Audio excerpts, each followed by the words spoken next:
இயேசு கிறிஸ்துவின் நாமத்தினாலே வாழ்த்துக்கள். இந்த நாளுக்குரிய ஆசீர்வாதமான வார்த்தை, இயேசு உங்களை நேசிக்கிறார், இயேசு உங்களை இரட்சிக்கிறார், இயேசு உங்களை குணமாக்குகிறார், இயேசு உங்களை ஆசீர்வதிக்கிறார். நீங்கள் எப்பேற்பட்ட சூழ்நிலையில் இருந்தாலும் சரி, உங்களுக்கு ஒரு நற்செய்தி இருக்கிறது.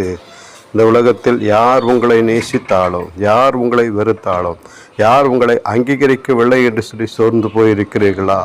இயேசு உங்களை பார்த்து சொல்கிறார், இயேசு உங்களை நேசிக்கிறார். தன்னுடைய ஜீவனை கொடுத்து உங்களை நேசித்திருக்கிறார். நேசித்த தெய்வம் உங்களை பாவத்திலிருந்து ரட்சித்திருக்கிறார். பாவத்திலிருந்து ரட்சித்து விமோச்சன வாழ்க்கையை கொடுத்திருக்கிறவராக இருக்கிறார்.